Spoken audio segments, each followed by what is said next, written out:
हक्काचं बुलेटिन। पण या बुलेटिनची सुरुवात करूया भारतीय संघाच्या बातमीनकां नव्या पर्वाची सुरुवात अतिशय शानदार झालेली आहे। भारतीय संघाच्या इंग्लंड दौऱ्यातल्या कसोटी मालिकेचा आजचा पहिला दिवस हा सलामीचा यशस्वी जयस्वाल आणि कर्णधार शुभमन गिल यांच्या शतकांनी गाजवला। त्या दोघांनी झळकावलेल्या वैयक्तिक शतकांच्या जोरावर भारतानं 3 विकेट्सच्या मोबदल्यात 300 धावांचा पल्ला हा पार केलाय। यशस्वी जयस्वालनं 16 चौकार आणि एका षटकारासह 101 धावांची खेळी उभारली।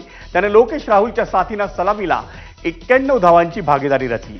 नव्या दमाचा साई सुदर्शन भोपळा फोडू शकला नाही, पण शुभमन गिलनं 4थ्या क्रमांकावर खेळून शतक साजरं केलं। त्याचं कसोटी कारकिर्दीतलं हे 6वं शतक ठरलं, पण विशेष म्हणजे कसोटी कर्णधार या नात्यानं त्यानं पहिल्याच दिवशी शतक साजरं केलं। त्यामुळे भारतानं 3 विकेटच्या मोबदल्यात 300 धावांचा पल्ला पार केलाय आणि दुसऱ्या एंडला ऋषभ पंत अतिशय जबरदस्त अशी टोलेबाजी करतोय।